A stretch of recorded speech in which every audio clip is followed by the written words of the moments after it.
Hello friends, কেমন আছেন সবাই? আজকের ভিডিও দারুণ ইন্টারেস্টিং হতে চলেছে, কারণ আজ আপনাদের সামনে সুস্বাদু চকলেট ক্যাডবেরির ফ্যাক্টরি প্রসেস দেখানো হবে। আর বন্ধুরা, তার সাথে সাথে জানানো হবে কিছু গোপন তথ্য, কারণ এই চকলেটের যে টেস্ট সেটা কোনো মানুষের তৈরি না, এটা তৈরি করা হয় কম্পিউটারে, যার ফলে সমস্ত চকলেটের থেকে এর টেস্ট একদম আলাদা। আর বন্ধুরা, শুধু এখানে শেষ নয়, তার সাথে সাথে দেখাবো অ্যালোভেরা থেকে কিভাবে বিভিন্ন ধরনের cream, face wash, energy drink আরও নানান ধরনের ফ্যাক্টরি প্রসেস, যা এর আগে আপনারা কোনোদিন দেখেননি। আজ আপনাদের সামনে সমস্ত নতুন তথ্য নিয়ে হাজির হয়েছি, তো বেশি দেরি না করে চলুন শুরু করা যাক।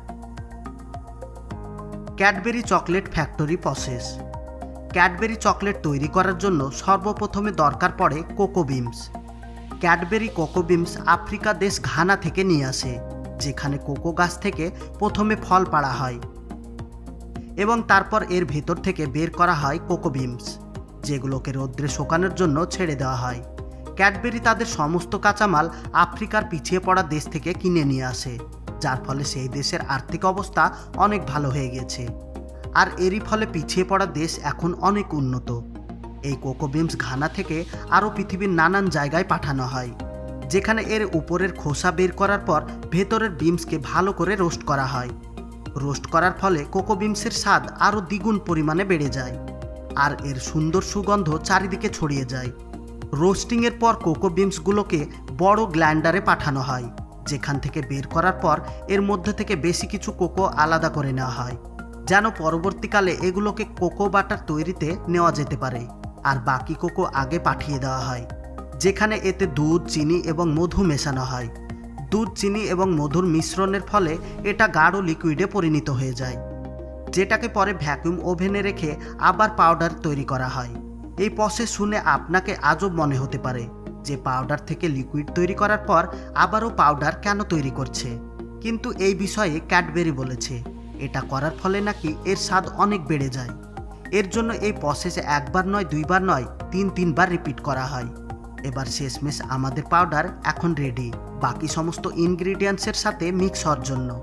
মনে আছে কোকো বাটার বানানোর জন্য আমরা কিছু কোকো আলাদা করেছিলাম? নেক্সট প্রসেসে আমাদের কোকো বাটার এবং আর্টিফিশিয়াল কালার অ্যাড করা হয়।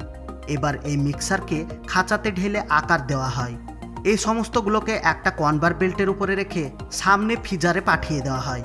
ফ্রিজারে যাওয়ার আগে এটা ভালো করে দেখতে হয় যে এটাকে যেন ভালো করে নাড়িয়ে ফ্রিজারে পাঠানো হয়, যেন সমস্ত খাঁচাতে চকলেট ভালোভাবে ডিস্ট্রিবিউট হতে পারে, আর মাঝে মাঝে যেন কোনো এয়ার বাবল না থাকে।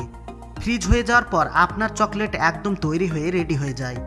এবার এর উপরে ইটেবল অয়েল এবং গ্লেসি ফিনিশিং দেওয়া হয়, যেন এটা তাড়াতাড়ি না গলে।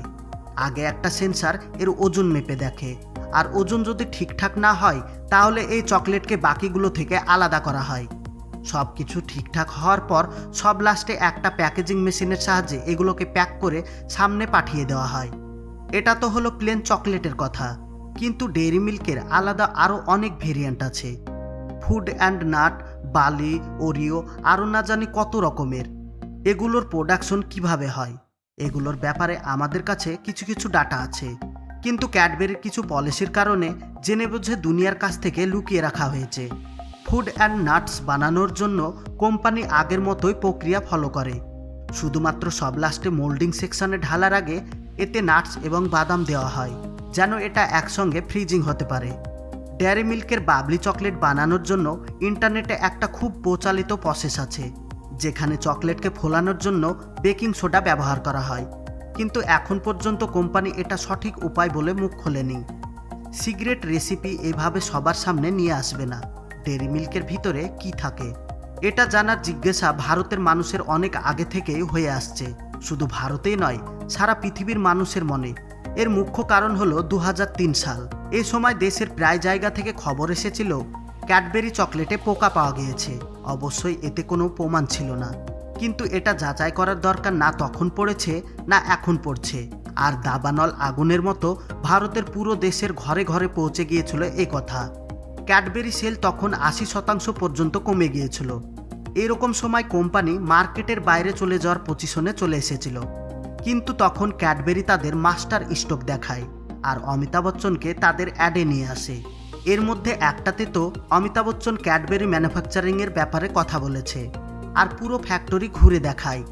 তখন থেকে আজ পর্যন্ত ক্যাডবেরি ম্যানুফ্যাকচারিংয়ের সিস্টেম অনেক বদলে গিয়েছে। যেমন আজকের সময় ক্যাডবেরি টেস্টকে মানুষ ছাড়া কম্পিউটারেও চেখে দেখে। অবাক করার বিষয় এটাই যে কম্পিউটার কিছু অনুভব করতে পারে না। সে কিভাবে বুঝতে পারে যে কোনটার স্বাদ সব থেকে ভালো? কম্পিউটারকে চকলেটের স্বাদ থেকে নয়, এর স্মেল থেকে গুণগান মান যাচাই করার জন্য ডিজাইন করা হয়েছে। একজন মানুষ চকলেট খাওয়ার পর তার শ্বাস একটি পাইপের সাহায্যে মেশিনে পাঠায়। সফটওয়্যার এটা দেখে যে চকলেটে কোনো খারাপ কিছু নাই তো। এটা একদম সেই রকম সিস্টেম।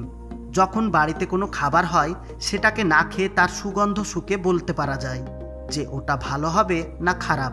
এর জন্য আমাদের সর্দি লাগলে অনেক সময় খাবারের স্বাদ বুঝতে পারি না। এই ব্যাপারটা কি আপনারা আগে জানতেন? যদি হ্যাঁ হয় তাহলে কমেন্ট করে অবশ্যই জানাবেন। এই সব মডার্ন টেকনোলজি আর 19 দশক শুরু হওয়া এই কোম্পানি আজ পর্যন্ত মানুষের মনে রাজ করছে। একটা স্টাডি থেকে জানা গিয়েছে পুরো পৃথিবীতে প্রতি বছর 45 কোটি থেকে বেশি চকলেট খাওয়া হয়। আর $12 বিলিয়ন সেলের সাথে ক্যাডবেরি চকলেট বানানো কোম্পানি পৃথিবীর মধ্যে তৃতীয় স্থান করেছে। বন্ধুরা, এই ক্যাডবেরি চকলেট খেতে আপনাকে কেমন লাগে অবশ্যই কমেন্ট করে জানাবেন। Aloe vera harvesting and factory process. Aloe vera দিয়ে তৈরি মার্কেটে বিভিন্ন জিনিস দেখতে পাওয়া যায়।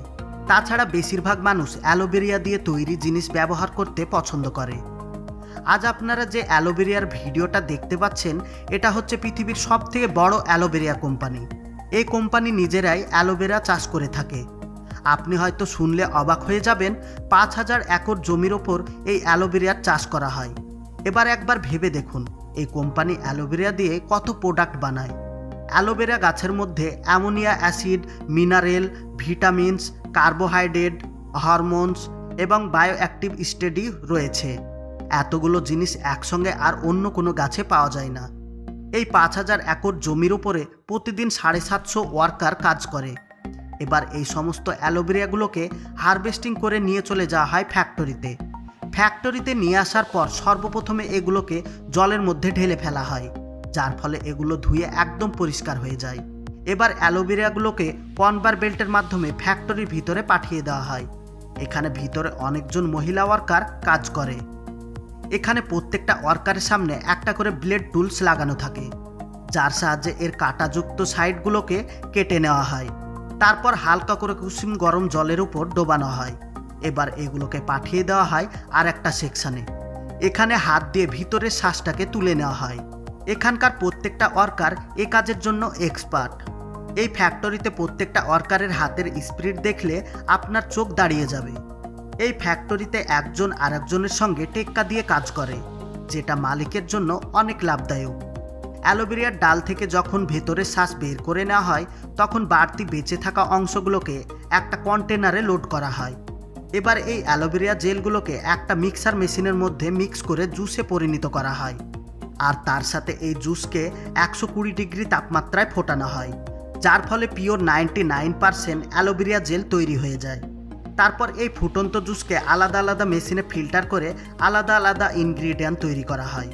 এই ফ্যাক্টরিতে ফেস ওয়াশ থেকে শুরু করে liquid scent, vitamin, energy drinks, সাবান আরও নানান ধরনের জিনিস তৈরি করা হয়। আর বন্ধুরা, সব লাস্টে জরুরি কথা, আমরা যেন এর থেকে আরও সুন্দর সুন্দর ভিডিও বানাতে পারি, এজন্য ভিডিওতে লাইক দিয়ে বন্ধুদের সঙ্গে শেয়ার করুন। আর আপনি যদি আমাদের চ্যানেলে নতুন হয়ে থাকেন তাহলে চ্যানেলটাকে সাবস্ক্রাইব করে অল নোটিফিকেশন সিলেক্ট করুন।